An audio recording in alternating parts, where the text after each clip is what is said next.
കടപ്പാടുള്ള ഒരു വിഭാഗമാണ് സാധുക്കൾ.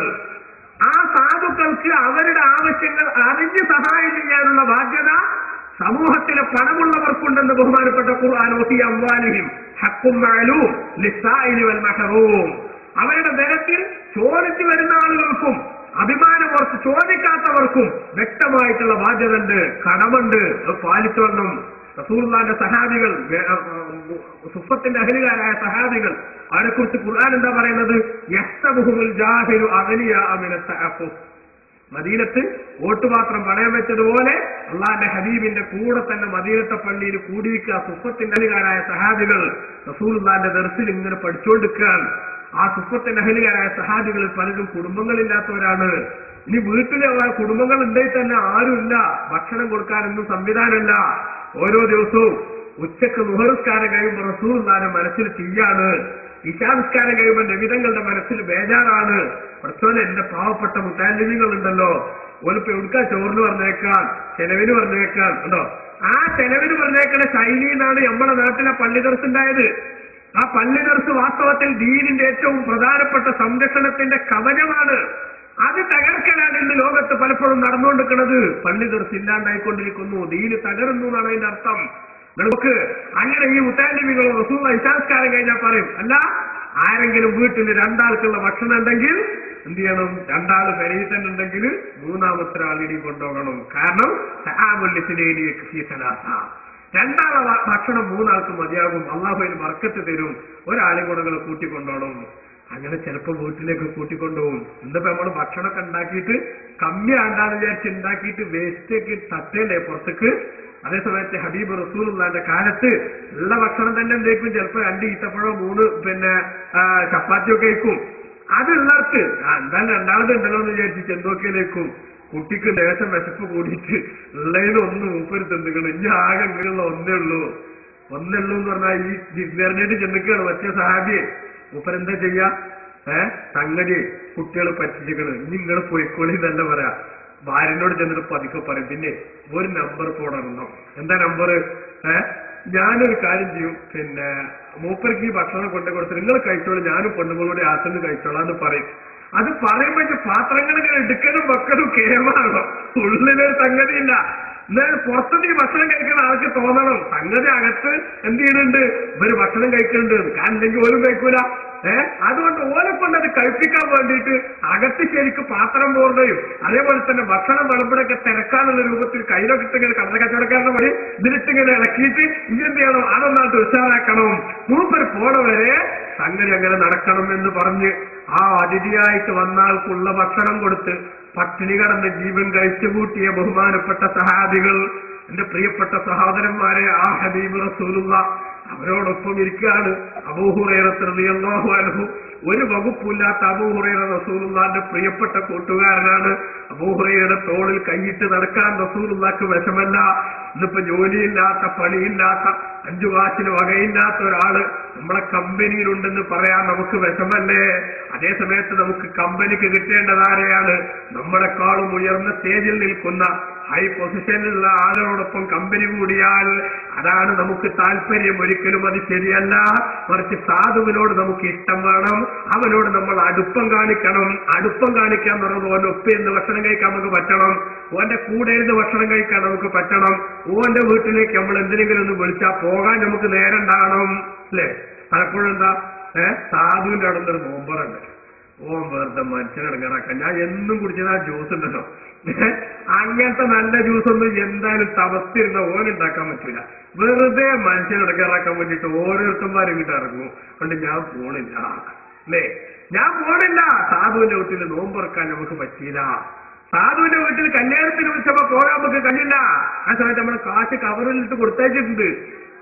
അതെങ്കിൽ അത് നല്ല സമയത്ത് ഇനി അതുകൂടി ഇല്ലാണ്ടാക്കണ്ട, അതിനകത്ത് മറ്റോടി തുടങ്ങണം എന്നർത്ഥം, അല്ലേ?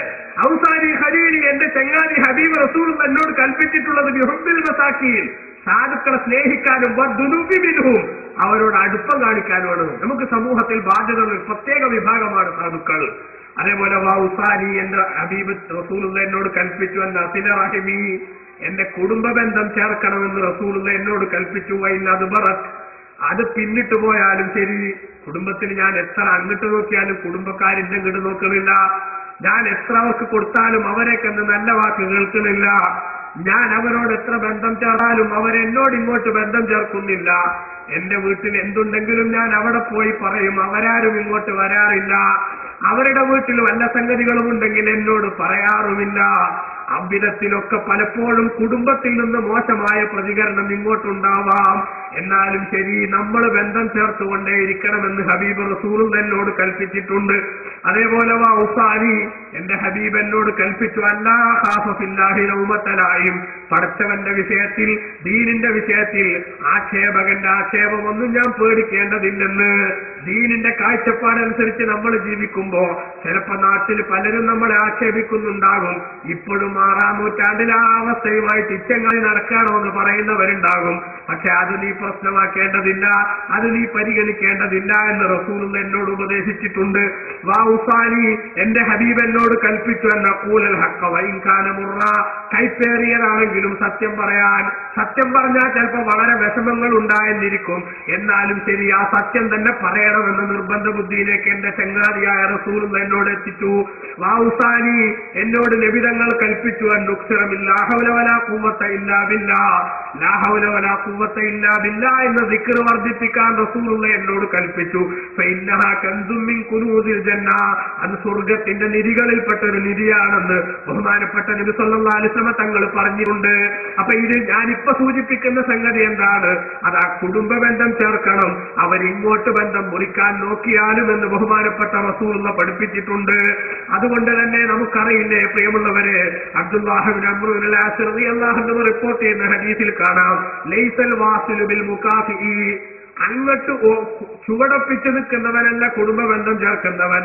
വലാകിന്നൽ വാസില, മറിച്ച് കുടുംബ ബന്ധം ചേർക്കുന്നവൻ അല്ലദീദാ ഖുതിഅത് റഹിമുഹു വസലഹ, ഇങ്ങോട്ട് മുറിക്കപ്പെടുമ്പോ അത് ചേർക്കാൻ പോകുമ്പോഴാണ് ശരിക്കും ബന്ധം ചേർക്കാനാവുക. ഇങ്ങോട്ട് ഒരു കുഴപ്പമില്ല, അതുകൊണ്ട് അങ്ങോട്ടും കുഴപ്പമില്ല. ഇങ്ങോട്ടെങ്ങാനും ഒരു ചെറുതായിട്ടൊരു വിമുഖത വലക്കൊന്നുണ്ടായാ പിന്നെ ആ ബൈക്ക് ഞാൻ ഉണ്ടാവില്ല എന്നാണെങ്കിൽ ഈ കുടുംബത്തെ ചേർക്കുന്ന സമയത്തും യഥാർത്ഥത്തിൽ അവൻ ചേർക്കാനല്ല. എന്നിട്ട് മുറിക്കപ്പെട്ടാലും അങ്ങോട്ട് ചേർക്കണം, അതാണ് ശരിക്കുള്ള അവസ്ഥ. അപ്പൊ കുടുംബത്തിലുള്ള ആളുകൾ, ആ ആളുകളോട് നമുക്ക് കൃത്യമായിട്ടുള്ള ബന്ധം വേണം, നമുക്ക് കടപ്പാട് വേണം. ആ കടപ്പാട് ഒരിക്കലും മുറിഞ്ഞു പോകുന്ന അവസ്ഥ ലോകത്തിന്റെ നാശത്തിന് കാരണമാണെന്ന് ഇസ്ലാം പഠിപ്പിക്കുന്നുണ്ട്. അതേപോലെ തന്നെ ഹബീബ് റസൂലുള്ളാഹിന്റെ ഹദീസിൽ നമുക്ക് കാണാം, അഫ്ളലു സദഖ, ധർമ്മത്തിന്റെ കൂട്ടത്തിൽ ഏറ്റവും ശ്രേഷ്ഠമായ ധർമ്മം ആ സദഖത്തു അലാദി റഹിമിൽ കാശിർ, ഉള്ളിലിങ്ങോട്ട് ശത്രുത വെച്ച് പുലർത്തുന്ന കുടുംബക്കാരന് കൊടുക്കുന്ന സദഖയാണ്. നമുക്ക് എന്തെങ്കിലും ഒരു നിയമത്തുണ്ടായെന്ന് കേട്ട ആ ചങ്ങായിയുടെ മൂക അപ്പൊ കുമ്മക്കം കുത്തിയ മോന്തയായിട്ട് മാറും. ഖുറൈശിക്ക് പെൺകുട്ടി ഉണ്ടായെന്ന് കേട്ടവരേക്കാരോ ഓനാണപ്പോ അനുഗ്രഹം കിട്ടിയത്. എന്നാലും ശരി, അത് നമുക്ക് മനസ്സിലായാലും ശരി, നമ്മൾ ഓനന്നെ കൊണ്ടുപോയി കൊടുക്കുക. കുടുംബക്കാർക്ക് കൊണ്ടുപോയി കൊടുക്കുമ്പോ ആ കുടുംബ ബന്ധം ചേർത്തു എന്നുള്ള കൂലിയും കിട്ടും, അതോടൊപ്പം തന്നെ സദക്ക കൊടുക്കുന്നുള്ള കൂലിയും കിട്ടും. ചില ആളുകൾ ഉണ്ടാവും നാട്ടിൽ നല്ലോണം വാരി വെതറും, കുടുംബത്തിൽ വരഞ്ഞവർക്ക് 10 പൈസ കൊടുക്കില്ല. വളരെ മോശമാണ് ആ സ്വഭാവം. കുടുംബ ബന്ധം ചേർക്കാന്നുള്ളത് വളരെ പ്രധാനപ്പെട്ട സംഗതിയാണ്. അതേപോലെ തന്നെ ബഹുമാനപ്പെട്ട നബി സല്ലല്ലാഹു അലൈഹി വസല്ലം തങ്ങൾ പറഞ്ഞു, പരലോകത്ത് നമുക്കൊരു ചെറിയ വിചാരണ കൊണ്ടൊന്ന് രക്ഷപ്പെട്ട് കിട്ടണ്ടേ സഹോദരങ്ങളെ? നമ്മുടെ ജീവിതത്തിൽ നമ്മൾ ചെയ്തുപോയ പ്രവർത്തനങ്ങൾ വിശദമായ ഒരു വിചാരണക്ക് അള്ളാഹു വിധേയമാക്കിയാൽ ഞാൻ രക്ഷപ്പെടുമോ, നിങ്ങൾ രക്ഷപ്പെടുമോ? ഒരിക്കലുമില്ല. കാരണം ആയിഷ ബീവി റളിയല്ലാഹു അൻഹ പറഞ്ഞിട്ടുണ്ട്, മൻ ഹുസിബ, ആരെങ്കിലും വേണമെന്ന് വിചാരിച്ച് വിചാരണ ചെയ്യപ്പെട്ടാൽ ഉൻസിബ, അവൻ ശിക്ഷിക്കപ്പെടും, ഉറപ്പാണ്. അപ്പൊ ചെറിയ വിചാരണ കൊണ്ട് രക്ഷപ്പെടണമെങ്കിൽ നബി സല്ലല്ലാഹു അലൈഹി വസല്ലം തങ്ങൾ പഠിപ്പിക്കാണ്. അതിനെന്താ മാർഗം? അതിനുള്ള മാർഗം ബഹുമാനപ്പെട്ട നബി തങ്ങൾ പറഞ്ഞു, തൊഴിൽമൻ ഹറമക്ക, ഇങ്ങോട്ട് തടഞ്ഞവർക്ക് അങ്ങോട്ട് കൊടുക്കുക, തസ്ലിമും കത്തായക്ക, ഇങ്ങോട്ട് ബന്ധം മുറിച്ചു കൊടുക്കുക, അങ്ങോട്ട് ബന്ധം ചേർക്കുക, അപ്പൊ തേഫു അമ്മം വലമക്ക, ഇങ്ങോട്ട് ആക്രമിച്ചവർക്ക് മാപ്പ് ചെയ്തു കൊടുക്കുക. ഇത് നീ ചെയ്താൽ യുദ്ഖിലുക്കല്ലാഹുൽ ജന്ന, നിന്നല്ലാഹു തആല സ്വർഗ്ഗത്തിൽ പ്രവേശിപ്പിക്കും.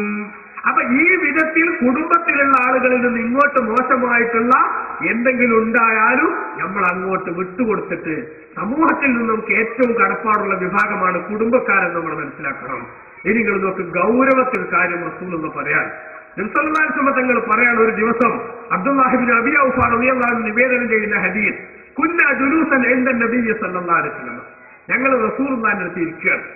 അപ്പൊ ഫഖാല, അല്ലാഹുവിന്റെ റസൂൽ സല്ലല്ലാഹു അലൈഹി വസല്ലം പറഞ്ഞു, ലാ യുജാലിസുൽ യൗമ ഖാതിഉ റഹിമിൻ, ദാ കുടുംബ ബന്ധം മുറിക്കുന്ന ആൾക്കാരും കുടുംബത്തിലുള്ളവർ മുണ്ടാൻ നടക്കുന്ന ആരും ഇവിടെ ഇരിക്കണ്ട. റസൂലുള്ളാഹിന്റെ സദസ്സിൽ ഒരു ദിവസം പെട്ടെന്ന് ഒരു ഷോക്കിംഗ് ന്യൂസ്, അള്ളാഹു റസൂൽ പുറത്തുവിടുകയാണ്. എന്താണത്?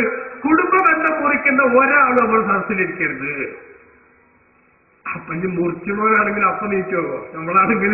കാരണം എന്താ, അവിടുന്ന് എടുത്തു പോയാ അപ്പ അത് ശരി, അത് ഈ ചങ്ങായിയാണ് മനസ്സിലാവേ. പക്ഷേ ആ സദസ്സിൽ നിന്നൊരു ചെറുപ്പക്കാരൻ, ഒരു യുവാവ് എഴുന്നേറ്റ് പോയി. എന്നിട്ട് കാലത്തല്ലഹു, അദ്ദേഹത്തിന്റെ ഒരു ഇളയമാന്റെ അടുത്ത് പോയി. ഈ മൂപ്പരിട്ട് തെറ്റ് ചെയ്തു, ഉമ്മാന്റെ സഹോദരി. ആ ഇളയമാന്റെ അടുത്ത് പോയി. എന്നിട്ട് കതുക്കാന ബൈനഹുമാ ബാദ്, ഈ രണ്ടാമത് തമ്മിൽ ചെറിയൊരു പിണക്കുണ്ടായിരുന്നു. അങ്ങനെ പോയിട്ട് ഇളയമാനോട് പറഞ്ഞു, ഇളയമ്മ, നിങ്ങളും ഞാനും തമ്മിലുള്ള പ്രശ്നപ്പ തീരണം. ഞാൻ നിങ്ങൾക്ക് വേണ്ടി അള്ളാഹിനോട് പൊറുക്കലിനെ തേടാം, നിങ്ങൾ എനിക്ക് വേണ്ടി അള്ളാഹിനോട് പൊറുക്കലിനെ തേടണം. രണ്ടാളും തമ്മിൽ നന്നായിട്ട് സുമ്മാതയിലെ മജ്‌ലിസി, റസൂലുള്ളാഹിക്കുന്ന സദസ്സിലേക്ക് അദ്ദേഹം തിരിച്ചു വന്നപ്പോ അള്ളാഹുവിന്റെ റസൂല് പറഞ്ഞു, ഇന്ന റഹ്മത ലാ തൻസിലു അലാ ഖൗമിൻ ഫീഹിം ഖാതിഉ റഹിമിൻ. കുടുംബ ബന്ധം മുറിക്കുന്ന ഒരു ചങ്ങാതി ഇരിക്കുന്ന സദസ്സിൽ അള്ളാഹിന്റെ റഹ്മത്ത് ഇറങ്ങൂല. നോക്കുങ്ങൾ, നമ്മൾ നല്ലോണം ദ്വാരക്കുക അള്ളാഹിനോട്, അല്ലേ? അള്ളാഹിനോട് ദ്വാരക്കുന്ന സദസ്സിൽ കുടുംബത്തോട് തെറ്റെടുക്കുന്ന ഒരു ചങ്ങാതി ഉണ്ടെങ്കിൽ, കുടുംബം മുറിക്കുന്ന ഒരാളുണ്ടെങ്കിൽ ആ സദസ്സിൽ വരെ റഹ്മത്ത് ഇറങ്ങൂല. അപ്പൊ ഞാൻ ഒന്നുകൂടെ വിശാലമായിട്ട് പോയാൽ ആ നാട്ടിലെന്നെ ഇറങ്ങൂല, അല്ലേ? ആ നാട്ടിലെന്നെ ഇറങ്ങൂല എന്നുള്ള അവസ്ഥയ്ക്ക് എത്തിയിട്ടെങ്കിൽ നമ്മൾ നാട് കുട്ടിച്ചോറാകാതിരിക്കാൻ, കുടുംബത്തിൽ എന്തൊക്കെ പ്രശ്നങ്ങൾ ഉണ്ടായാലും ചിലപ്പോ അങ്ങോട്ടും ഇങ്ങോട്ടും വർത്താനൊക്കെ ഉണ്ടാവും, എടാ പോടാന്നൊക്കെ പറഞ്ഞിട്ടുണ്ടാവും. പക്ഷെ അതൊക്കെ അപ്പുറത്തെ ഒരു ദേഷ്യത്തിന് പറഞ്ഞു എന്നല്ലാതെ അത് മനസ്സിലിട്ട് നടക്കാൻ പാടില്ല. ഹബീബാരെ, മരിച്ചുകൊണ്ട മനുഷ്യന്മാരാണ്, മരിച്ചു പോകേണ്ടവരാണ് നമ്മൾ. അതുകൊണ്ട് തന്നെ എന്തിന്റെ പേരിലുള്ള പ്രശ്നമാണെങ്കിലും ശരി, അള്ളാന്റെ ദീനിന് വേണ്ടിയുള്ളതാണെങ്കിലും ഓക്കെ കേട്ടോ, കുഴപ്പമില്ല. ദീനിന് വേണ്ടിയുള്ളതാണെങ്കിൽ ഇപ്പൊ തറാവീഹ് 12 കട്ടുണ്ടായിട്ട് ചില ചങ്ങായിമാരുണ്ട്, അല്ലേ? ഓരോടും നമ്മൾ മുന്നിലില്ലാതെ ഒരു കുഴപ്പമില്ല. അതുകൊണ്ടാണ് മിണ്ടാത്തേക്കെങ്കിൽ അതിനൊരു കുഴപ്പമില്ല. അപ്പൊ ദീനിന് വേണ്ടി ആണെങ്കിൽ ഒന്നും പ്രശ്നമല്ല. അല്ലാത്ത നിരക്ക് നമ്മുടെ നിസ്സാരമായ ദുനിയാവിന് വേണ്ടി ആ വിധത്തിലുള്ള വല്ല തെറ്റുകളും ഉണ്ടെങ്കിൽ അത് പറഞ്ഞു നന്നാക്കാനും മിണ്ടാനും നമ്മൾ തയ്യാറാവണം. കാരണം സാലിഹീങ്ങൾ അങ്ങനെയാണ്. നിങ്ങൾ കേട്ടിട്ടില്ലേ, ബഹുമാനപ്പെട്ട ഉമർ ഇബ്നുൽ ഖത്താബ് റളിയല്ലാഹു അൻഹു, അള്ളാന്റെ ഹബീബ് സല്ലല്ലാഹു അലൈഹി വസല്ലം തങ്ങളുടെ പ്രിയപ്പെട്ട സഹാബി, ആ ഉമർ റളിയല്ലാഹുവിന്റെ മകൾ സഫിയ ബീവിയുടെ ഭർത്താവ് ഉഹദ് യുദ്ധത്തിൽ രക്തസാക്ഷിയായപ്പോ ആ യുദ്ധമൊക്കെ കഴിഞ്ഞതിന് ശേഷം ഇതിന്റെ മകൾക്ക് സഫിയക്ക് എന്ത് വേണമല്ലോ, ഹഫ്സക്ക് എന്ത് വേണമല്ലോ, ഒരു ഭർത്താവ് വേണമല്ലോ. ഉമർ റളിയല്ലാഹു ആലോചിച്ചു. അപ്പൊ നല്ല ദീനിയായിട്ടുള്ള ഒരു ഭർത്താവിനെ കിട്ടണമെന്ന നിലക്ക് ഉമറിങ്ങനെ ആലോചിച്ചു, ആരെയപ്പോ ഞാൻ തെരഞ്ഞെടുക്കേണ്ടത്? അപ്പൊ കൂടുതലൊന്നും ആലോചിക്കേണ്ടി വന്നില്ല. റസൂലുള്ളാഹിന്റെ അടുത്തേക്ക് അങ്ങോട്ട് പോകാനുള്ള ധൈര്യം എന്താ? അതുകൊണ്ട് അബൂബക്കറിനോട് ചോദിച്ചോക്കാം, സിദ്ദീഖുൽ അക്ബർ റളിയല്ലാഹു അൻഹു പറഞ്ഞു, അത് നിങ്ങൾ എന്റെ മകളെ കെട്ടോന്ന് ചോദിച്ചു. നിങ്ങൾ എന്റെ മകളെ കെട്ടുമെന്ന് ചോദിച്ചു. സിദ്ദീഖ് റളിയല്ലാഹു അൻഹു എന്ത് ചെയ്തു? ഒന്നും പറഞ്ഞില്ല. കെട്ടുന്നു പറഞ്ഞില്ല, കെട്ടൂല എന്ന് പറഞ്ഞില്ല. കാരണം ഉമർ ഖത്താബാണ്. കെട്ടൂല എന്ന് പറഞ്ഞാൽ എന്തുകൊണ്ട് കെട്ടൂല എന്ന് ചിലപ്പോ ചോദിച്ചുകൂടായൊന്നുമില്ല. അതുകൊണ്ട് ഒന്നും മിണ്ടിയില്ല. അപ്പൊ പിന്നെ ഒരു ദിവസം അങ്ങനെ കാത്തുന്നിട്ട് ഒന്നും മിണ്ടാണ്ടായപ്പോ ഉമർ റളിയല്ലാഹു ദേഷ്യം പിടിച്ചു. നേരെ ഉസ്മാൻ ബിൻ അഫ്ഫാൻ റളിയല്ലാഹു ചോദിച്ചു, നിങ്ങൾ എന്റെ മകളെ കെട്ടുവച്ചു. ഉസ്മാൻ റളിയല്ലാഹു പറഞ്ഞു, ഞാൻ നാളെ പറയാറുണ്ട്, എന്റെ വീട്ടിലൊന്ന് പോയിട്ട് ആലോചിക്കട്ടെ എന്ന് വിചാരിച്ചിട്ട്. പെണ്ണുങ്ങളോട് ആലോചിക്കാനല്ല, അവന് അനുവാദം കിട്ടുന്ന ആദ്യമല്ല, ഞാനൊന്ന് സ്വന്തമായിട്ട് ആലോചിക്കട്ടെ എന്ന് പറഞ്ഞു. ആലോചിച്ചിട്ട് പറഞ്ഞു പിറ്റേ ദിവസം, പിന്നെ നിങ്ങൾ വേറെ നോക്കിക്കോളൂ, ഞാൻ കെട്ടൂല എന്ന്. കാരണം അഥവാ ഞാൻ കെട്ടാൻ ഒരുങ്ങിയിട്ട് അള്ളാന്റെ ഹബീബിന്റെ മോളാണ് എന്റെ അടുത്തുള്ളത്, റസൂലുള്ളാഹിന്റെ മകളാണ് എന്റെ അടുത്തുള്ളത്. റസൂലുള്ളാഹിന്റെ 2 പെൺകുട്ടികളെ, റുഖയ്യ ഉമ്മു കുൽസും റളിയല്ലാഹു അൻഹുമാ, ആ 2 പെൺകുട്ടികളെ കല്യാണം കഴിക്കാൻ ഭാഗ്യം കിട്ടിയതിന്റെ പേരിൽ ദുന്നൂറൈൻ എന്ന സ്ഥാനം കിട്ടിയിട്ടുള്ള ആളാണ് ഉസ്മാൻ റളിയല്ലാഹു അൻഹു. അതുകൊണ്ട് തന്നെ എന്തൊക്കെയാണെങ്കിലും ശരി, ഒരു അമ്മോശം എന്നുള്ള നിലക്ക് മകളെ ഭർത്താവ് വേറൊരു കല്യാണം കഴിക്കുന്നതിന് സപ്പോർട്ട് ചെയ്യാൻ പലപ്പോഴും ഈ അമ്മോശം റെഡി ആയിക്കൊള്ളുന്നില്ല. അള്ളാന്റെ ഹബീബിന് പൊരുത്തല്ലെങ്കിൽ എനിക്ക് തൽക്കാലം കഴിയില്ല ഉമർ. അതുകൊണ്ട് അത് വേണ്ട, വെറുതെ നമ്മൾ മറ്റൊരു ചർച്ചയ്ക്ക് തന്നെ നിൽക്കണില്ല. അതുകൊണ്ട് ഉസ്മാൻ റളിയല്ലാഹു അൻഹു അങ്ങനെ 2 ദിവസം കഴിഞ്ഞപ്പോ റസൂലുള്ളാഹിയുള്ള തങ്ങളെ അസ്സബീവിയെ വിവാഹം ആലോചിച്ചു. കല്യാണം കേമായിട്ട് നടന്നു. കല്യാണം കഴിഞ്ഞപ്പോ ഒരു അബൂബക്കർ സിദ്ദീഖ് റളിയല്ലാഹു അൻഹു ഉമർ റളിയല്ലാഹു അൻഹു അടുത്ത് ചെല്ല. അപ്പൊ ഇവർ തമ്മിൽ ഈ ചെറിയ അകൽച്ചങ്ങനെ നിൽക്കാണ്. ചെന്നിട്ട് ഉമർ റളിയല്ലാഹു അൻഹുവിനോട് ഒരു മുഖവരില്ലാതെ ചോദിച്ചു, അല്ല അപ്പൊ പിന്നെ ഉമറെ, നിങ്ങൾക്ക് എന്നോട് ദേഷ്യമുണ്ടോന്ന് ചോദിച്ചു. നിങ്ങൾക്ക് എന്നോട് ദേഷ്യമുണ്ടോ? അങ്ങനെയാണ് നല്ല മനസ്സുള്ള ആൾക്കാരാണെങ്കിൽ എന്തെങ്കിലും പറയാനുണ്ടെങ്കിൽ പറഞ്ഞു തീരണം. ചിലപ്പോ രണ്ട് കൊടുത്താൽ തീർക്കാനാണെങ്കിൽ ആ കൊടുത്താൽ തീർക്കണം, അത് അവിടെ തീരണം. അല്ലാതെ അങ്ങനെ മനസ്സിലിട്ട് ഇങ്ങനെ വിറപ്പിച്ചു കൊണ്ടുപോകില്ല. കൊടുക്കാനാണെങ്കിൽ കൊടുത്തു തീർക്കണം, പറയാനാണെങ്കിൽ പറഞ്ഞു തീർക്കണം. അബൂബക്കർ സിദ്ദീഖ് റളിയല്ലാഹു അൻഹു ഞങ്ങൾ ചോദിച്ചു, നിങ്ങൾക്ക് എന്നോട് ഈറുണ്ടോന്ന് വെച്ചു, ദേഷ്യം ഉണ്ടോന്ന് വെച്ചു. നമ്മളാണെങ്കിലോ ഉള്ളില് ഭയങ്കര ഇതാണെങ്കിലും ഈറുണ്ടോന്ന് ചോദിച്ചാൽ ദേഷ്യം ഉണ്ടോന്ന് ചോദിച്ചാൽ എന്ത് ചോദിച്ചു അല്ലേ, ഇങ്ങനെ പുറത്തു വരണുള്ളൂ. കാരണം പുറത്തൊന്ന് കാറ്റാ ഉള്ളില് നിൽക്കുക. ഉമർ റളിയല്ലാഹു അൻഹു പറഞ്ഞു, പിന്നെ അല്ലാതെ നിങ്ങളോട് എനിക്ക് നല്ല ദേഷ്യമുണ്ട്. കാരണം നിങ്ങളിന്റെ മകളെ കെട്ടാത്തീനല്ല, നിങ്ങളോട് ഞാൻ കെട്ടാ കെട്ടില്ല വെച്ചാൽ രണ്ടിലൊരു വർത്താനം പറഞ്ഞോടെ, കെട്ടൂലെങ്കിൽ കെട്ടൂല അറിഞ്ഞോടെ. നിങ്ങളത് ഒന്നും പറയാതെ കോയ അലവ് കയറിയമാര് നിന്നോണ്ട് എനിക്ക് നിങ്ങളോട് ദേഷ്യമുണ്ട്. അപ്പൊ അബൂബക്കർ സിദ്ദീഖ് റളിയല്ലാഹു അൻഹു ഉമർ ഇബ്നുൽ ഖത്താബിന്റെ മനസ്സ് സന്തോഷിപ്പിക്കാൻ, അവരുടെ സ്നേഹബന്ധം ഊട്ടിയുറപ്പിക്കാൻ, അവർ തമ്മിലുള്ള ഊഷ്മളമായ ബന്ധം നിലനിൽക്കാൻ ഉമർ ഇബ്നുൽ ഖത്താബിന്റെ കൈ പിടിച്ചുകൊണ്ട് പറഞ്ഞു, പ്രിയപ്പെട്ട ഉമറെ, നിങ്ങൾ എന്നോട് ക്ഷമിക്കണം. കാരണം ഞാൻ നിങ്ങളോട് രണ്ടും പറയാതിരുന്നത് അള്ളാന്റെ ഹബീബ് സല്ലല്ലാഹു അലൈഹി വസല്ലമ തങ്ങൾ എന്നോട് പറഞ്ഞിരുന്നു. ഹഫ്സ ബീവിയെ സംബന്ധിച്ച്, അതായത് നമ്മുടെ പ്രിയപ്പെട്ട ഉമറിന്റെ മകൾ വിധവയായില്ലേ, ഉമറിന്റെ മനസ്സ് വല്ലാതെ വേദനിക്കുന്നുണ്ടാവില്ലേ. ഹഫ്സ ബീവിക്കൊരു ജീവിതം കൊടുത്തുകൊണ്ട് ഉമറിന്റെ മനസ്സിന് സമാധാനം കൊടുക്കണ്ടേ എന്ന് റസൂൽ എന്നോട് ചോദിച്ചിരുന്നു. അതുകൊണ്ട് തന്നെ അള്ളാന്റെ ഹബീബ കല്യാണം കഴിക്കുന്നുണ്ടെങ്കിൽ പിന്നെ ഞാൻ അതേക്കുറിച്ച് ആലോചിക്കാൻ പാടില്ലല്ലോ. ഇനി അഥവാ റസൂലുള്ള വേണ്ടെന്ന് വെച്ചാ പിന്നെ ഒന്നും പറയാതിരുന്നാൽ ആ സമയത്ത് എന്ത് ചെയ്യാലോ? ഒന്നും പറയാതിരുന്നാൽ ആ സമയത്ത് അബൂന്ന് പേരിട്ടമായില്ലേ. പണ്ടൊരു കുട്ടിക്ക് വാപ്പ അബൂന്ന് പേരിട്ടപ്പോ ആൾക്കാർ വെച്ച് എന്ത് വെറും അബൂന്നിട്ട് ഒന്നല്ല, വളർന്ന് വലുതാവുമ്പോഴേ ബാക്കി പൂരിപ്പിക്കുള്ളൂ പറഞ്ഞു. നല്ലനക്കാ വളർച്ചെങ്കിൽ അബൂക്കർ നാക്കണം, അല്ലെങ്കിൽ അബൂജാഹിൽ നാക്കാനാണ് എന്നർത്ഥമായില്ലേ. ഒന്നും പറഞ്ഞില്ലെങ്കിൽ എന്ത് ചെയ്യാലോ? ഒന്നും പറഞ്ഞില്ലെങ്കില് റസൂൽ അത് വേണ്ടാന്ന് വെച്ചാൽ എനിക്ക് കെട്ടാലോ, നിങ്ങളെ മനസ്സ് സന്തോഷിപ്പിക്കാം.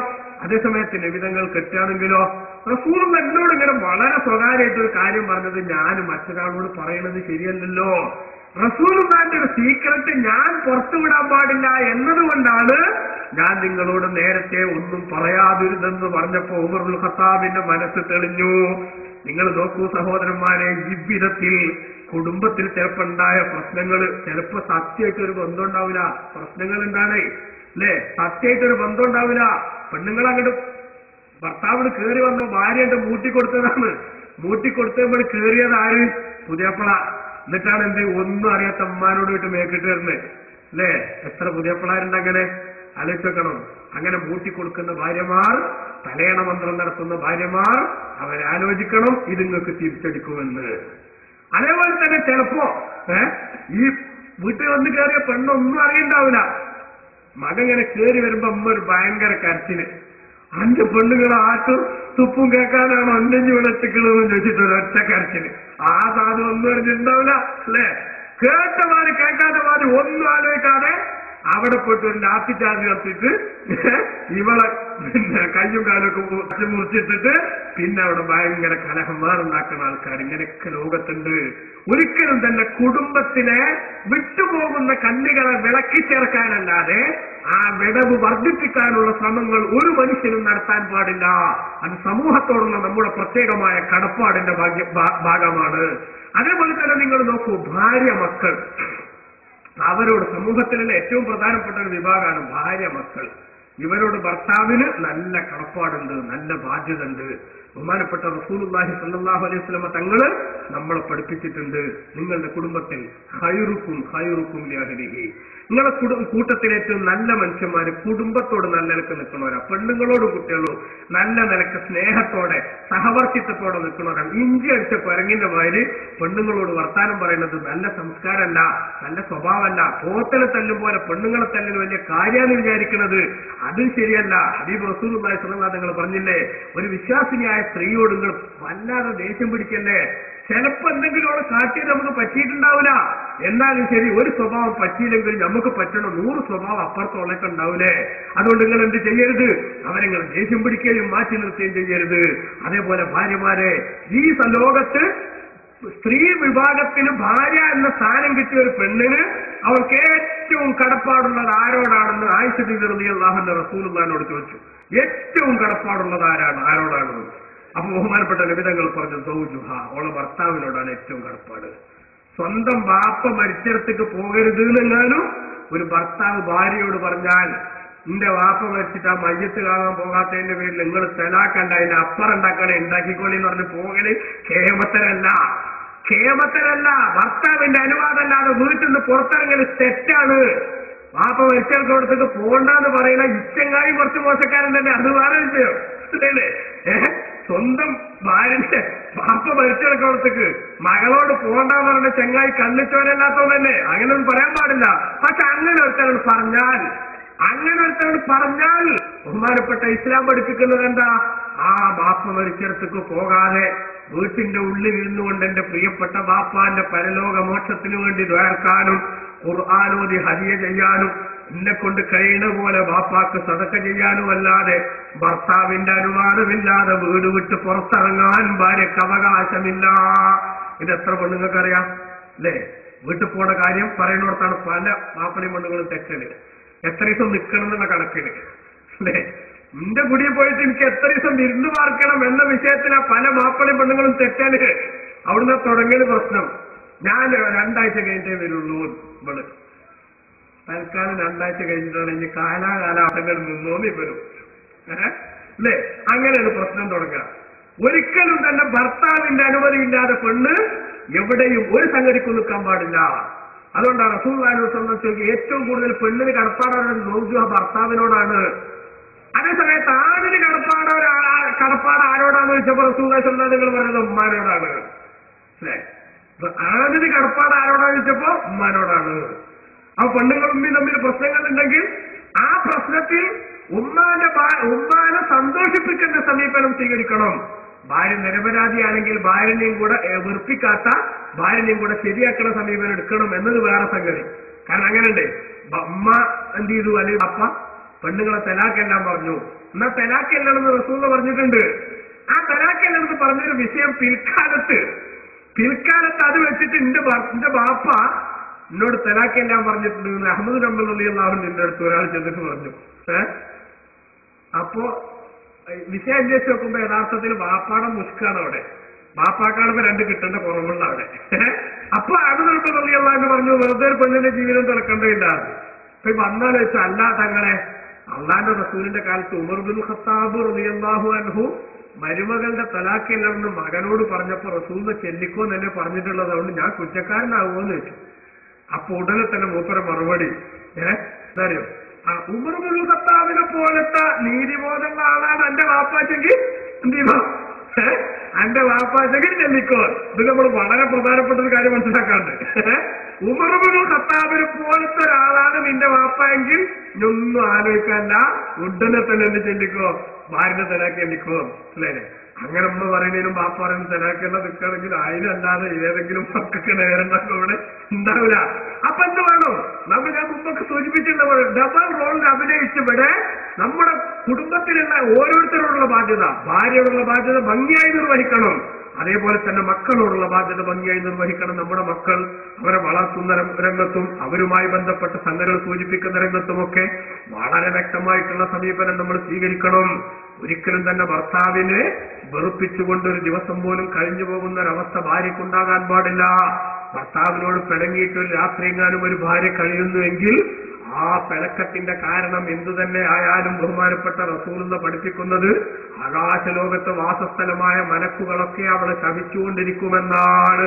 അതുകൊണ്ട് തന്നെ ശ്രദ്ധിക്കണം. ഒരു ഭാര്യയെ സംബന്ധിച്ചിടത്തോളം അവളുടെ സ്വർഗത്തിന്റെ ഏറ്റവും പ്രധാനപ്പെട്ട ഭാഗം ഭർത്താവിന്റെ സന്തോഷമാണ്, ഭർത്താവിന്റെ തൃപ്തിയാണ്. അയ്യുമംറാത്തിൻ മാതത്തു സൗജുഹാ റാദിൻ അൻഹാ, ഏതെങ്കിലും ഒരു പെണ്ണ് മരിച്ചു പോകുമ്പോൾ ഭർത്താവിന് അവളോട് ഇഷ്ടമുള്ള അവസ്ഥയിലാണെങ്കിൽ അതിന്റെ പേരിൽ തന്നെ ദഖലത്തിൽ ജന്ന, അവളെ സ്വർഗത്തിൽ കടക്കുമെന്ന് റസൂലുള്ളാഹി പഠിപ്പിച്ചിട്ടുണ്ട്. നമ്മൾ കണ്ടില്ലേ നഫീസത്തുൽ മിസ്രിയ റളിയല്ലാഹു അൻഹാ ഈ ലോകത്തുനിന്ന് വിട പറഞ്ഞു പോകുന്ന സമയത്ത് ഭർത്താവായ ഇസ്ഹാഖ് എന്നവർ മനസ്സ് പൊട്ടിയിട്ട് പറയാണ്, മദിരലേശം മികந்த കരളെ എന്നെയും വിട്ടല്ലോ, മാറിടാ ക്ലേശമിൽ ഞാനും പെട്ടുപോയോനല്ലോ. ഭാര്യ നഷ്ടപ്പെട്ടു പോകുമ്പോ ആ വേർപാടിന്റെ വ്യതയും വേദനയും സഹിക്കാനാവാതെ പൊട്ടിക്കരയുന്ന ഒരവസ്ഥയിൽ ഒരു ഭർത്താവിനെ വിട്ടേച്ച് പോകാൻ പറ്റുന്ന വിധത്തിൽ ഈ നിത്യ ദാമ്പത്യ ബന്ധം കാത്തു സൂക്ഷിക്കണം. അതേപോലെ തന്നെ നമ്മുടെ മക്കളോട് നമുക്ക് വലിയ കടപ്പാടുണ്ട്. മക്കളെ നന്നായി വളർത്താത്തതിന്റെ പേരിൽ മക്കൾ മോശക്കാരായാൽ റബ്ബിന്റെ കോടതിയിൽ കുടുങ്ങുന്നത് നമ്മൾ തന്നെയാണെന്ന് നമ്മൾ തിരിച്ചറിയണം. അതേപോലെ തന്നെ പ്രിയമുള്ള സഹോദരന്മാരെ, നമുക്കറിയാമല്ലോ ബഹുമാനപ്പെട്ട റസൂലുള്ളാഹി സ്വല്ലല്ലാഹു അലൈഹി വസല്ലം തങ്ങൾ പഠിപ്പിച്ചു, സമൂഹത്തിൽ നമുക്ക് പെൺമക്കൾ ഉണ്ടാവുമ്പോൾ പലർക്കും ഭാരമാണ്.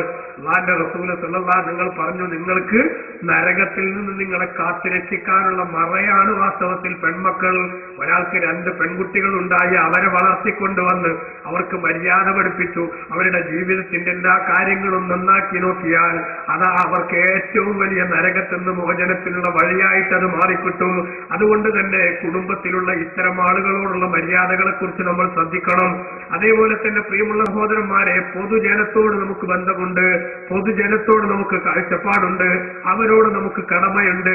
അൽ മുസ്ലിമു മൻ സലിമൽ മുസ്ലിമൂന മിൻ ലിസാനിഹി വയദിഹി. ഒരു മുസ്ലിമായ മനുഷ്യൻ ശരിക്കും മുസ്ലിമാവണമെങ്കിൽ മറ്റ് മുസ്ലിമീങ്ങളൊക്കെ അവന്റെ നാവിന്റെ ശല്യത്തിൽ നിന്ന് രക്ഷപ്പെടണം. ചില റിപ്പോർട്ടുകളിൽ കാണാം അൽ മുസ്ലിമു മൻ സലിമൻ നാസു മിൻ ലിസാനിഹി വയദിഹി. അവന്റെ നാവിൽ നിന്നും അതേപോലെ അവന്റെ കയ്യിൽ നിന്നും, അഥവാ കയ്യിന്റെയും നാവിന്റെയും ശല്യത്തിൽ നിന്ന് ജനങ്ങളൊക്കെ രക്ഷപ്പെടണം. അപ്പോഴേ ഒരാൾ ശരിക്കുള്ള മുസ്ലിമാകൂ. അതുകൊണ്ട് തന്നെ ലോകത്തുള്ള ഒരൊറ്റ മനുഷ്യനോടും അതിക്രമം കാണിക്കുന്ന ഒരു ശൈലി നമ്മിൽ നിന്നുണ്ടാകാൻ പാടില്ല. അയൽവാസികളോട് നമുക്ക് വലിയ കടപ്പാടുണ്ട്. അയൽവാസിയെ സംബന്ധിച്ചിടത്തോളം റസൂലുള്ള പറഞ്ഞെന്താണ്? വല്ലാഹി ലാ യുഅ്മിൻ, വല്ലാഹി ലാ യുഅ്മിൻ, വല്ലാഹി ലാ യുഅ്മിൻ. 3 വട്ടം ശക്തിയോടെ അല്ലാഹുവിന്റെ റസൂൽ പറഞ്ഞു, പടച്ചവനെ തന്നെ വിശ്വാസിയാകൂല. സഹാബത്ത് ചോദിച്ചു, ആരാണ് നബിയെ പരാജയപ്പെട്ടു പോയ മനുഷ്യൻ? അല്ലാഹുവിന്റെ റസൂലിന്റെ മറുപടി, അല്ലദീ ലാ യഉ്മനു ജാറുഹു ബവായിഖഹു. അയൽവാസി തന്റെ പാരയെ തൊട്ട് നിർഭയനാകാത്തവനാണ്. അയൽവാസി തന്നെ തനിക്ക് പാര വെക്കുമെന്നും അല്ലുവെക്കുമെന്നും പേടിച്ചു കഴിയുന്ന ആ അവസ്ഥയിലുള്ള മനുഷ്യൻ ആരെയാണോ പേടിക്കപ്പെടുന്നതെങ്കിൽ ആ പേടിക്കപ്പെടുന്നവൻ മുസ്ലിമാകൂലാന്ന്, മുഅ്മിനാകൂലാന്ന് റസൂലുള്ളാഹി സ്വല്ലല്ലാഹു അലൈഹി വസല്ലം പറയുന്നു. അയൽവാസിക്ക് ഒരു ചെറിയ സൗകര്യം ചെയ്തു കൊടുക്കാൻ നമുക്ക് കഴിയും. പക്ഷേ ആ അയൽവാസി സന്തോഷിക്കുന്നത് കാണാൻ കരുത്തില്ലാത്തത് കൊണ്ട് പലരും വെറുതെ ദുർവാശി പിടിക്കുകയാണ്. അതാ തന്റെ വെയിലിങ്ങനെ കെട്ടിയെടുത്ത് ഒന്ന് ചെറുതായിട്ടൊന്നുകൂടി അങ്ങോട്ട് തള്ളിക്കെട്ടിയാൽ ഇവരതിനെ ഒരു ചെറിയ വണ്ടി കൊണ്ടുപോകാൻ സാധിക്കും, അവന്റെ വീട്ടിലേക്ക് ഒരു ചെറിയ വാഹനം കൊണ്ടുപോകാൻ. അങ്ങനെ ചെറുതായിട്ടൊന്നും അഡ്ജസ്റ്റ് ചെയ്ത് കൊടുത്താൽ സാധിക്കും. ഒരുപാട് സ്ഥലമൊന്നും വിട്ടുകൊടുക്കേണ്ടതില്ല. പക്ഷെ അവനതിനെ വണ്ടി കൊണ്ടുപോകാതിരിക്കാൻ വേണ്ടി ഒന്നുകൂടെ അങ്ങോട്ട് തള്ളിച്ചിട്ട് കെട്ടുന്ന എത്ര മനുഷ്യന്മാരുണ്ട് ലോകത്ത്. ആ 1 ഇഞ്ച് ഭൂമി കൊണ്ട് നമുക്കെന്ത് നേടാനാണ്? ആ 1 ഇഞ്ച് സ്ഥലം കൊണ്ട് നമുക്കെന്ത് കിട്ടാനാണ്? അതേസമയത്ത് അയൽവാസിയുടെ മനസ്സ് സന്തോഷിപ്പിക്കാത്തവൻ ഇസ്ലാമിന്റെ സംസ്കാരം ഉൾക്കൊണ്ടവനല്ലെന്ന് ബഹുമാനപ്പെട്ട റസൂലുള്ളാഹി സ്വല്ലല്ലാഹു അലൈഹി വസല്ലം തങ്ങൾ നമ്മളെ പഠിപ്പിച്ചില്ലേ? അതുകൊണ്ട് തന്നെ നമ്മൾ ചിന്തിക്കണം പ്രിയമുള്ള സഹോദരന്മാരെ, സമൂഹത്തിൽ നിന്ന് നമുക്ക് വലിയ കടപ്പാടുള്ളവരാണ് അയൽവാസികൾ. അയൽവാസി നമ്മളെ സംബന്ധിച്ച് സന്തോഷത്തോടെ ഇരിക്കുന്ന ഒരവസ്ഥ എപ്പോഴാണോ ഉണ്ടായിത്തീരുന്നത് ആ സമയത്തെ സന്തോഷത്തോടെ ഒരു മുഅ്മിനായ മനുഷ്യന് ജീവിക്കാൻ കഴിയൂ. അതുകൊണ്ട് തന്നെയാണല്ലോ റസൂലുള്ള പറഞ്ഞത്, എന്റെ ഒരു പ്രവർത്തനം എന്റെ അയൽവാസിക്ക് ദ്രോഹമായി മാറാൻ പാടില്ല. എന്റെ വീട്ടിൽ അതാ ഞാൻ പൊരിക്കുന്ന മത്സ്യത്തിന്റെ മണം അല്ലെങ്കിൽ ഞാൻ പൊരിക്കുന്ന മാംസത്തിന്റെ മണം അയൽവാസിയുടെ വീട്ടിലേക്ക് അടിച്ചു വീശുന്നുവെങ്കിൽ അതാ ഒന്നുകിൽ അവൻ അതിൽ നിന്ന് കുറച്ച് കൊടുക്കാനുള്ള സന്മനസ്സുണ്ടെങ്കിലേ പറ്റൂ, അല്ലെങ്കിൽ മീൻ പൊരിക്കാൻ പാടില്ലെന്ന് ബഹുമാനപ്പെട്ട റസൂലുള്ളാഹിന്റെ ഉപദേശമാണ്. എത്ര വലിയ ഈടുറ്റ ബന്ധമാണ് ഇത് നമുക്ക് മനസ്സിലാക്കി തരുന്നത്. അഖിരും ജാറക്ക വലൗകാന കാഫിറ. അവിശ്വാസിയാണെങ്കിൽ പോലും അയൽവാസിയോട് ആദരവ് കാണിക്കണമെന്നാണ് ബഹുമാനപ്പെട്ട ഇസ്ലാമിന്റെ കാഴ്ചപ്പാടെങ്കിൽ ആ അയൽവാസികൾക്ക് പാരവെക്കാനായി തന്നെ ജീവിക്കുന്ന എത്ര ആളുകളുണ്ട് നമ്മുടെ നാട്ടിൽ. ഹബീബ് റസൂലുള്ളാഹിനോട് പറഞ്ഞില്ലേ ഒരു പെണ്ണിനെ സംബന്ധിച്ച്, ആ പെണ്ണ് നന്നായിട്ട് നിസ്കരിക്കുന്നുണ്ട്, നോമ്പെടുക്കുന്നുണ്ട്, സക്കാത്ത് കൊടുക്കുന്നുണ്ട്, ഹജ്ജ് ചെയ്തിട്ടുണ്ട്, സൽക്കർമ്മങ്ങളിലൊക്കെ മുമ്പേ നടക്കുന്നവളാണ് അവൾ. അതേസമയത്ത് അവൾ അയൽവാസികളുമായുള്ള ബന്ധം ചോദിച്ചപ്പോഴോ റസൂലുള്ളാഹിനോട് പറയുന്നു, തുഅ്ദി അവളുടെ നാവ് കൊണ്ട് അയൽവാസികളെ അടങ്ങാറാക്കുന്നവളാണ്. വെറുതെ ഇവിടെ നിന്നങ്ങ് തുടങ്ങും ഓരോ പ്രശ്നങ്ങൾ. വർത്തമാനം പറഞ്ഞ് എന്നും അയൽവാസികളായിട്ട് ലഹളയും ചണ്ടയും കൂടുന്ന എത്ര ആളുകളുണ്ട് ലോകത്ത്. പ്രത്യേകിച്ചും സഹോദരിമാരെ നമ്മൾ ചിന്തിക്കണം. നിങ്ങൾ സ്ത്രീകൾ തമ്മിൽ ചിലപ്പോൾ എന്തെങ്കിലും ഒരു വിഷയത്തിൽ പറഞ്ഞു മുഷിഞ്ഞിട്ടുണ്ടാകും. അതിലേക്ക് പുരുഷന്മാരെ കൂടി ബന്ധപ്പെടുത്തിയിട്ട് ആ പ്രശ്നം പറഞ്ഞു വലുതാക്കിയിട്ട് വഷളാകുന്നൊരവസ്ഥയിലെത്തി രണ്ട് വീട്ടിലെയും പുരുഷന്മാർ തമ്മിൽ കൈകാര്യം ചെയ്യുന്ന ഒരവസ്ഥയിലെത്തിയാൽ എത്ര കുടുംബങ്ങളിലാണ് അതിന്റെ പേരിൽ കത്തിക്കുത്ത് നടക്കുന്നത്. ആ കൂട്ടത്തിൽ ഒരു പക്ഷേ നിങ്ങളുടെ ഭർത്താവ് മരിച്ചെന്നിരിക്കും, അല്ലെങ്കിൽ അപ്പുറത്തെ മനുഷ്യൻ മരിച്ചെന്നിരിക്കും. ആര് മരിച്ചാലും ശരി, മരിച്ചവന്റെ കുടുംബത്തിന്റെ ആ തേങ്ങലും അവരുടെ നിലവിളിയും അതാരാണ് അതിന് പരിഹാരം ചെയ്യുക? അതുകൊണ്ട് തന്നെ സഹോദരിമാരാണ് ആ വിഷയത്തിൽ പ്രത്യേകം ശ്രദ്ധിക്കേണ്ടത്.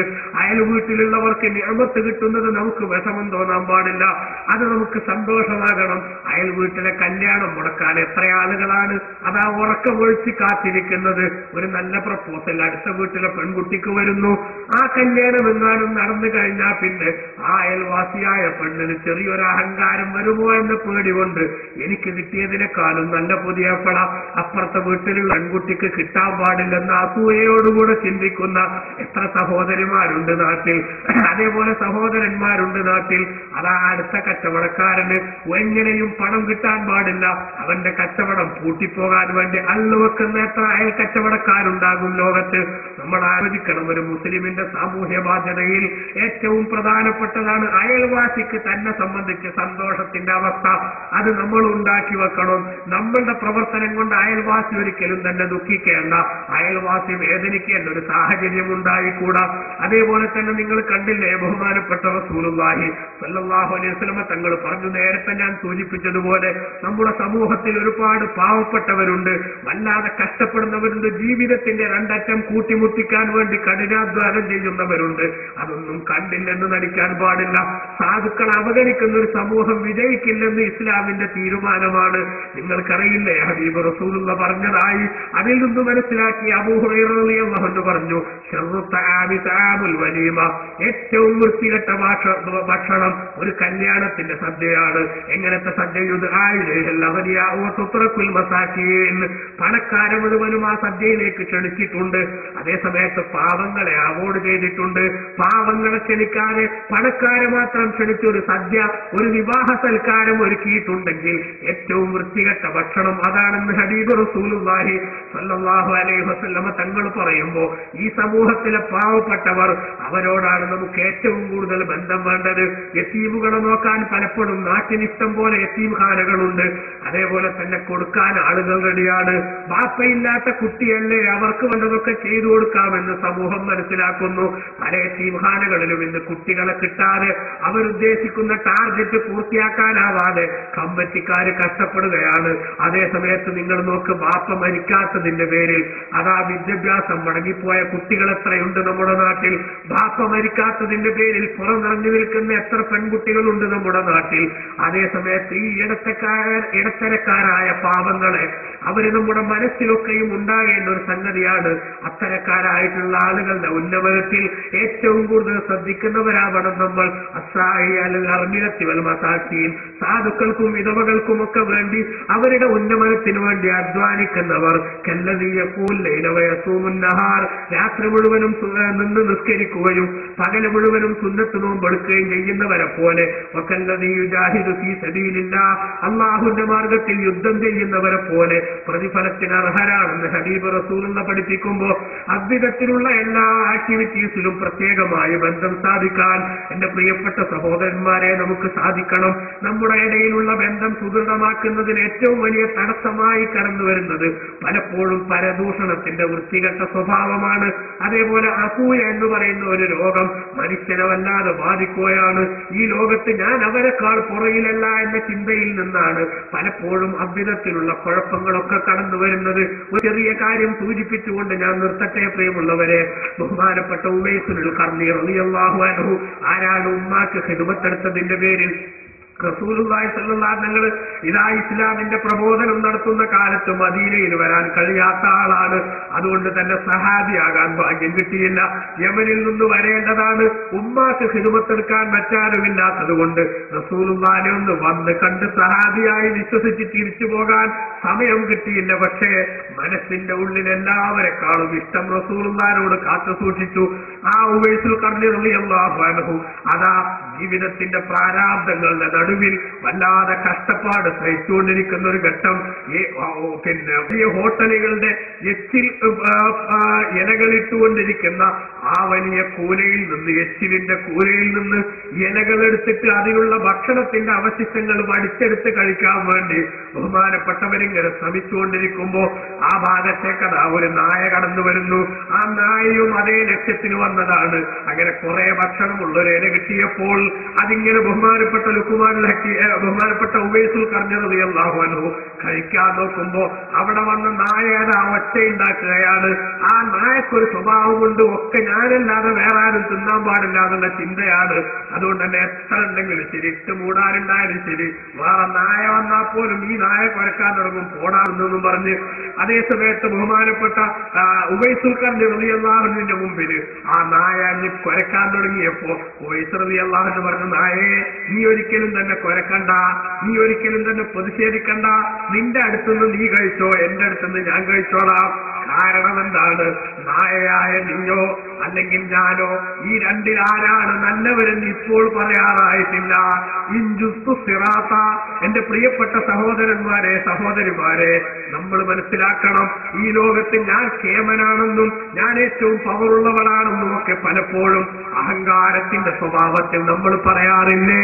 ബഹുമാനപ്പെട്ട ഉവൈസുൽ ഖർനി റളിയല്ലാഹു അൻഹു പറയുന്ന ഈ വാചകം നമ്മുടെ ഒക്കെ മനസ്സിൽ നമ്മൾ കുറിച്ചിടേണ്ട വാചകമാണ്. ഇൻജുസ്തു സിറാത്ത. നായയോട് ഉവൈസ് റളിയല്ലാഹു അൻഹുവിന്റെ വർത്തമാനമാണ്. ഞാൻ സിറാത്ത് എന്ന പാലം വിട്ട് കടന്നാൽ നാളെ മഹ്ശർ മൈതാനിയിൽ അല്ലാഹു തആല വഇമ്മിൻകും ഇല്ലാ വാരിദുഹാ, എല്ലാവരും കടന്നു പോകേണ്ട ഒരു ചെക്ക് പോസ്റ്റാണത്. ജഹന്നം എന്ന നരകത്തിന്റെ മീതെ ഇട്ടിട്ടുള്ള വളരെ ലോലമായിട്ടുള്ള ഒരു പാലമാണല്ലോ സിറാത്ത് പാലം. ആ പാലം ഞാൻ കടന്നു പോയാൽ പാല ഖൈറും മിൻക, നിന്നെക്കാൾ ഉശാറ് ഞാൻ തന്നെയാണ്. കാരണം ആ പാലം കടന്നാൽ അപ്പുറം സ്വർഗത്തിന്റെ ബോർഡറാണ്. ആ സ്വർഗം തുടങ്ങുകയായി. അതുകൊണ്ട് തന്നെ പിന്നെ എനിക്ക് ടെൻഷനോ ബേജാറോ ഇല്ല. അതേസമയത്ത് ആ സിറാത്ത് എന്ന പാലത്തുമ്മൽ പലരും കേറുമ്പോഴേക്കേ മറിഞ്ഞു വീഴും നരകത്തിലേക്ക്. അല്ലാഹു കാത്തുരക്ഷിക്കുമാറാവട്ടെ. ഇനി വേറെ ചിലർ കേറിയിട്ട് ഇങ്ങനെ നടന്ന് നടന്ന് അക്കരെ പറ്റി എന്ന കണ്ടീഷൻ എത്തുമ്പോ ലാസ്റ്റ് സമയത്ത് എന്തോ ഒരു കുളത്തിൽ കുടുങ്ങിയിട്ട് ആ കൊളുത്തവരുടെ കാലിൽ കുടുങ്ങിയിട്ട് അവർ നരകത്തിലേക്ക് മറിയും. വേറെ ചിലർ പകുതിയെത്തുമ്പോ മറിയും. അങ്ങനെ പല വിധത്തിലും ജഹന്നമിലേക്ക് മനുഷ്യന്മാര് മാറാറുണ്ട്.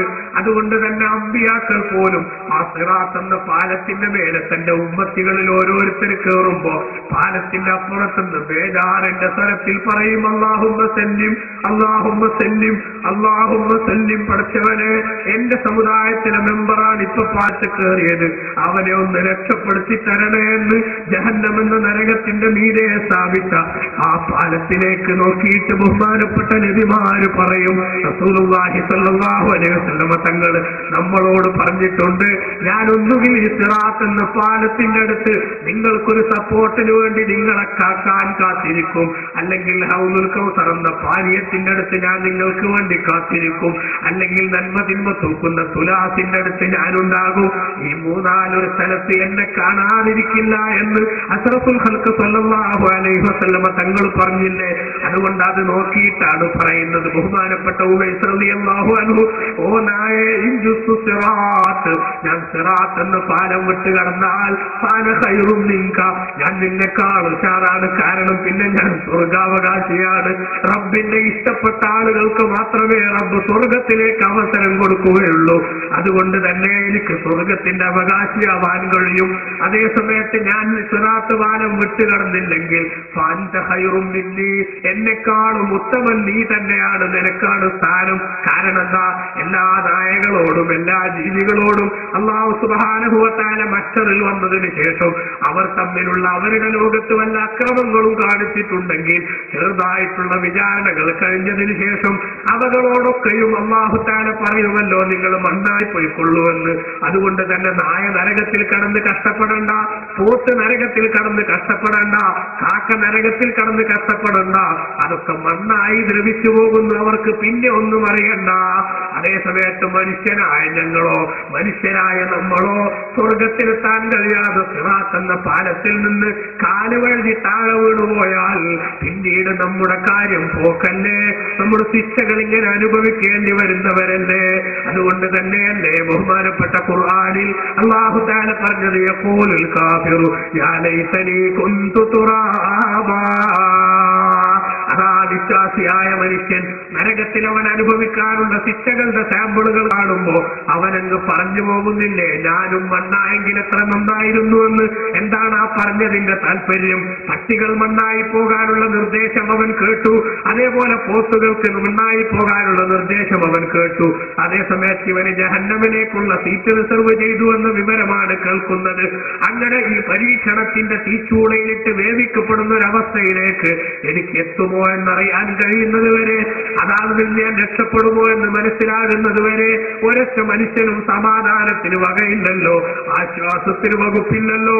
തിൽക്കദ്ദാറുൽ ആഖിറത്തു നജാലുഹാ ലില്ലദീന ലാ യുരീദൂന ഉലുവ്വൻ ഫിൽ അർളി വലാ ഫസാദാ വൽ ആഖിബത്തു ലിൽ മുത്തഖീൻ. വിശുദ്ധ ഖുർആനിൽ അല്ലാഹു തആല പറഞ്ഞത് അങ്ങനെയല്ലേ. സ്വർഗത്തിലേക്ക് നമുക്ക് പോകണോ? ഞാനൊന്നുമല്ല, വളരെ പാവമാണ്, ഞാൻ ദോഷിയാണ്, എന്റെ ജീവിതത്തിൽ ഒരുപാട് കുറവുകൾ പറ്റിയിട്ടുണ്ട്, എനിക്ക് കുറ്റങ്ങൾ സംഭവിച്ചിട്ടുണ്ട്. യജമാനനായ റബ്ബേ, നീ അത് പുറത്തു തന്നില്ലെങ്കിൽ, നീ എന്റെ ദോഷങ്ങൾ മാപ്പാക്കിയില്ലെങ്കിൽ ഞാൻ ഇന്ന് കുടുങ്ങിപ്പോകുമെന്ന ബേജാറും വിഷമവും വിനയത്തോടുകൂടെ റബ്ബിലേക്ക് കൈമലർത്താനുള്ള നിർബന്ധ ബുദ്ധിയും അതുകൊണ്ടല്ലാതെ നമുക്ക് രക്ഷപ്പെടാൻ കഴിയില്ലല്ലോ പ്രിയമുള്ളവരെ. അതുകൊണ്ട് തന്നെ നമ്മുടെ ജീവിതത്തിൽ ഓരോരുത്തരോടുമുള്ള കടമകൾ നമ്മൾ പാലിക്കണം, സാധുക്കളോടുള്ള കടമകൾ നമ്മൾ പാലിക്കണം, അയൽവാസികളോടുള്ള കടപ്പാടുകൾ നമ്മൾ വീട്ടണം, പൊതുവിൽ ജനങ്ങളോടുള്ള ബന്ധങ്ങൾ നമ്മൾ സൂക്ഷിക്കണം. ആർക്കും ഒരു ശല്യമായി, ആർക്കെങ്കിലും ഒരു പാരയായി നമ്മൾ മാറാൻ പാടില്ല. ജനങ്ങളൊക്കെ നമ്മുടെ നാവിന്റെ ശല്യത്തിൽ നിന്ന് രക്ഷപ്പെടുന്നത് വരെ, ജനങ്ങളൊക്കെ നമ്മുടെ കയ്യിന്റെ ശല്യത്തിൽ നിന്ന് രക്ഷപ്പെടുന്നത് വരെ, ജനങ്ങളൊക്കെ നമ്മുടെ പാരയിൽ നിന്ന് രക്ഷപ്പെടുന്നത് വരെ ഒരു ശരിയായ സത്യവിശ്വാസിയുടെ സ്വഭാവം എന്റെ ജീവിതത്തിൽ ഉണ്ടാകില്ലെന്ന് റസൂലുള്ള നമ്മളോട് പറയുമ്പോൾ, സ്വന്തം ഭാര്യമാരോട് കടമകൾ പാലിക്കാത്തവരെത്രയാണ്, മാതാപിതാക്കളോട് മര്യാദ പാലിക്കാത്തവരെത്രയാണ്, സ്വന്തം മക്കളെ നല്ല രീതിയിൽ വളർത്താൻ ശ്രമിക്കാത്തവരെത്രയാണ്, അതേപോലെ അയൽവാസികളോടും സുഹൃത്തുക്കളോടും നല്ല ബന്ധം കാത്തു സൂക്ഷിക്കാൻ കഴിയാത്തവരെത്രയാണ്. ഇതൊക്കെ മാറ്റിയിട്ട് ഒരു നല്ല സമൂഹ സൃഷ്ടിക്ക് വേണ്ടിയുള്ള മാതൃകാപരമായ ഒരു പുതിയ രാജ്യം കെട്ടിപ്പടുക്കാനുള്ള ശ്രമത്തിന്റെ ഭാഗമായി അള്ളാഹു പൊരുത്തപ്പെടുന്ന ഒരു മുസ്ലിമിന്റെ സ്വഭാവങ്ങൾ നമ്മുടെ ജീവിതത്തിൽ കാത്തു സൂക്ഷിക്കാൻ യജമാനനായ റബ്ബ് നമുക്ക് തൗഫീഖ് നൽകുമാറാവട്ടെ. ആമീൻ എന്ന് ദുആ ചെയ്തുകൊണ്ട് പ്രിയമുള്ള സഹോദരന്മാരെ, തൽക്കാലം വാക്കുകൾ ചുരുക്കുമെന്ന് വെള്ളിയാഴ്ച രാവാണ്, പെട്ടെന്ന് ദ്വാരക്കണം. എന്നാലും ദ്വാ കഴിഞ്ഞിട്ട് പോകാവൂ എന്നറിയിച്ച് വാക്കുകൾ ചുരുക്കുന്നു. അസ്സലാമു അലൈക്കും വറഹ്മത്തുള്ളാഹി.